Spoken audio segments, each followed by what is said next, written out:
Hello and welcome to இதயம் வழங்கும் Venkatesh but இதயம் தொட்ட சமையல். இதயம் நல்லெண்ணெய், இதயம் கடலெண்ணெய் இது ரெண்டும் யூஸ் பண்ணி நம்ம நிறைய டிஷ்ஷஸ் நான் வந்து இந்த ஆயிலை யூஸ் பண்ணி தான் பண்ண போகிறேன். கிட்டத்தட்ட ஒரு 1000-1500 டிஷ் இருக்குது நான் உங்களுக்கு பண்ணி காமிக்கிறதுக்கு.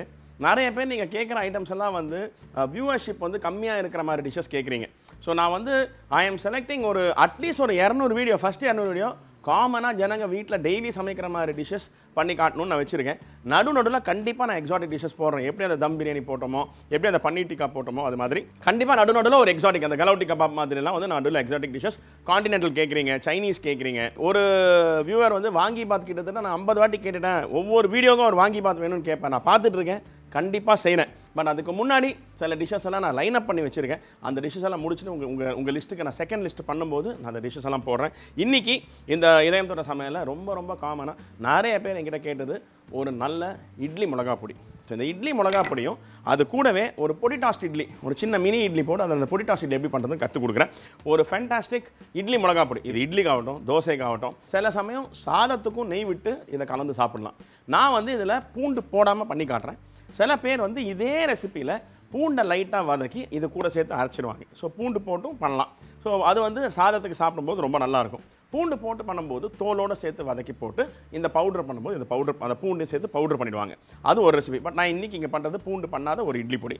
ஸோ இதுக்கு என்னென்ன பண்ணோம் அப்படின்னு நான் சொல்கிறேன். ரொம்ப சிம்பிள். இதை வந்து ப்ராசஸ் தான் இம்பார்ட்டண்ட். அந்த ப்ராசஸை கரெக்டாக ஃபாலோ பண்ணணும். அடுப்பை பற்ற வச்சு நம்ம சில ஐட்டம்ஸ் எல்லாம் வந்து எண்ணெயில் வதக்க போகிறோம், சில ஐட்டம்ஸ் எல்லாம் பச்சையாக வதக்க போகிறோம். ஸோ முதல்ல பச்சையாக வதக்கிறதெல்லாம் நான் பண்ணிடுறேன். ஸோ நான் இந்த கப்பு கணக்கு, இந்த கப்பு இருக்குது இல்லைங்களா, இந்த கப்பில் நான் பண்ணுறேன். நான் ஒரு கப்பு கணக்கே சொல்லிடுறேன். ஸோ இந்த கப்பில் 1/4 கப் வெள்ளை எள்ளு.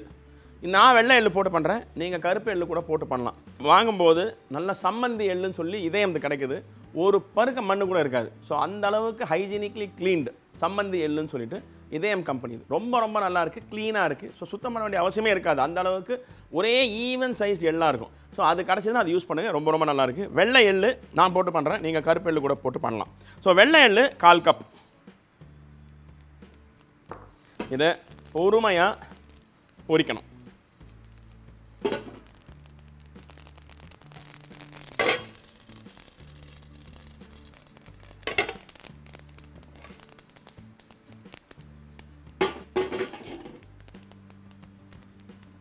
எள்ளு இது மாதிரி பொரிக்காமல் போடாதீங்க, சுத்தமாக டேஸ்ட் இருக்காது, கசக்கும்.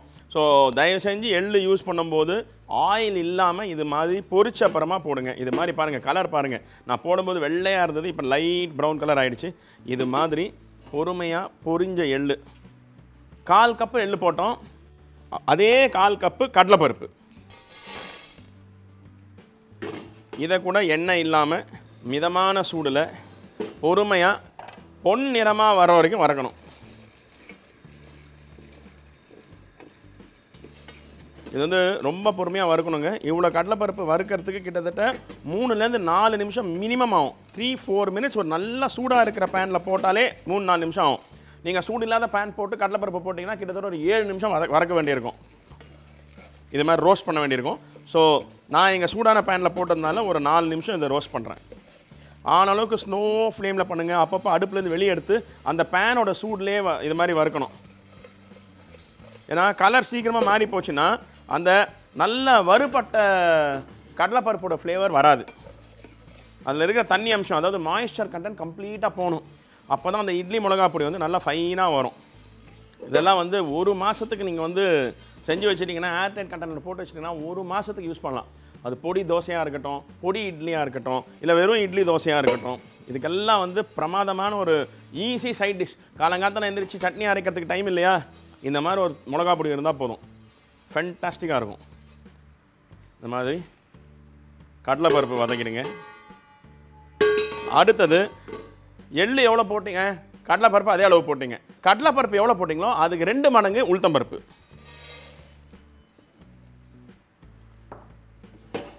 ஸோ நீங்கள் வந்து 50 கிராம் எள்ளு போட்டிங்கன்னா 50 கிராம் கடலைப்பருப்பு போடுங்க, 100 கிராம் உளுத்தம்பருப்பு போடுங்க. அதான் கணக்கு. போட்டு இதையும் கடலைப்பருப்பு மாதிரியே ஸ்லோவாக வதக்கணும். கடலைப்பருப்பாவது பரவாயில்ல, கொஞ்சம் வதங்கும் போது அங்கங்கே கலர் மாறும். அதோட ரேடியஸ் சர்க்கம்ஃபரன்ஸ்லாம் கொஞ்சம் டிஃப்ரெண்ட். அது வதங்கும் போது கொஞ்சம் கருப்பு கலர்லாம் ஆகும். ஆனால் உளுத்தம்பருப்பை பொறுமையாக இது மாதிரி எல்லா சைடும் ப்ரௌன் கலர் ஆகிற வரைக்கும் வருங்க.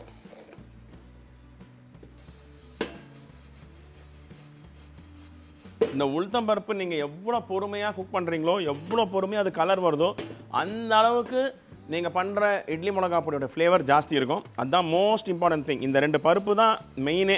ஸோ அதுலேயும் இந்த உளுத்தம்பருப்பு ஜாஸ்தி. அந்த உளுத்தம்பருப்பு கரெக்டாக நல்லா ரோஸ்ட் ஆகணும், ஒன்று கூட விட்டு போகக்கூடாது. அது மாதிரி பொறுமையாக இது மாதிரி கிளறி விட்டுக்கிட்டே இருக்கணும். இது மாதிரி கிண்டிக்கிட்டே இதை நல்லா பவுன் கலர் வர்ற வரைக்கும் ரோஸ்ட் பண்ணுங்கள்.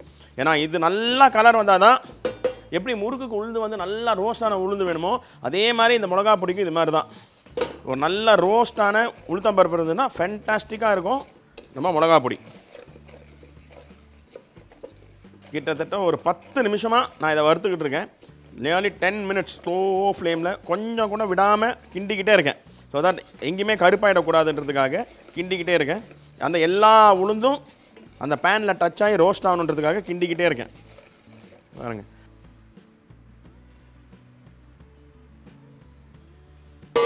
அடுத்தது 1 ஸ்பூன் ஜீரகம், டீஸ்பூன், 1 டீஸ்பூன் மிளகு, அது கூட ஒரு கட்டு கருவேப்பிலை,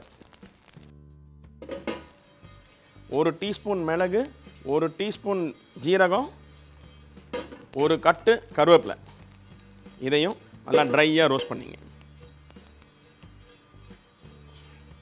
இந்த ஜீரகம் மிளகு பொரியும் போது இந்த கருவேப்பிலை நல்லா ரோஸ்ட் ஆகிடும்.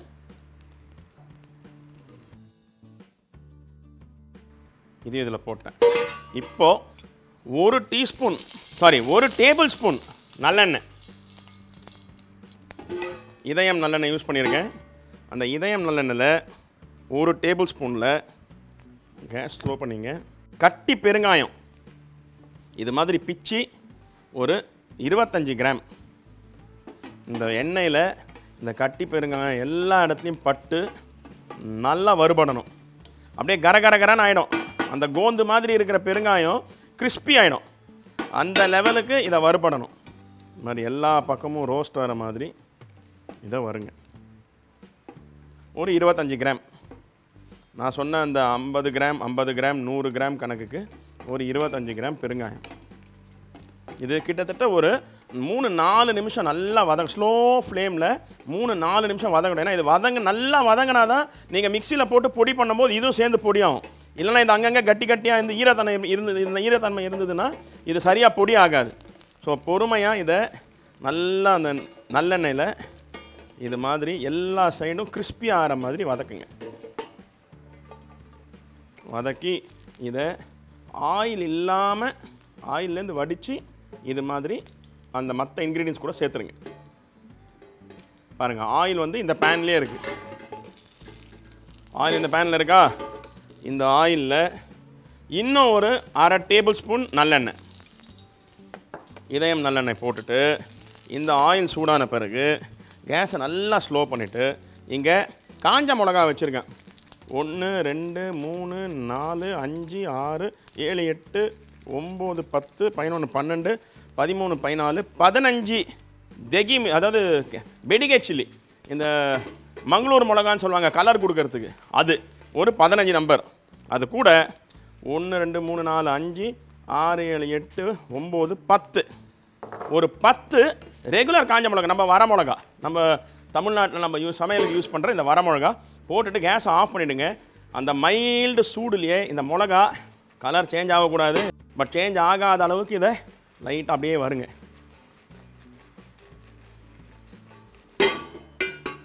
இதை தனியாக ஒரு பேனில் இப்படி போட்டுங்க. அவ்வளோதான், மேட்டர் ஓவர்.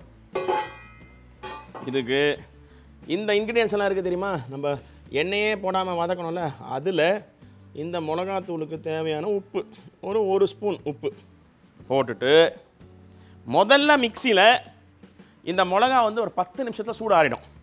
ஒரு 10 நிமிஷத்தில் சூடான பிறகு இந்த மிளகாவை முதல்ல மிக்சியில் போட்டு எவ்வளோ ஃபைனாக உங்களால் ஸ்பூன் போட்டு அரைக்க முடியுமோ அரைச்சிடுங்க. இது நல்லா ஃபைனான பிறகு மற்ற இன்க்ரீடியன்ஸ் எல்லாம் அந்த ஃபைன் பவுட்ரு மேலே போட்டுட்டு அதே மிக்சியில் ஒன்றா சேர்ந்து ஒரு 2 நிமிஷம் அரைங்க. ஏன்னு சொன்னால் மிளகா வந்து ஃபைன் பவுடர் ஆகணும், மற்ற இன்க்ரீடியன்ஸ் எல்லாம் ஃபைன் பவுடர் ஆகக்கூடாது. மற்ற இன்க்ரீடியன்ஸ் கொஞ்சம் குறை குறான்னு இருக்கணும், இட்லி மாவுக்கு அரைக்கிற மாதிரி இருக்கணும்.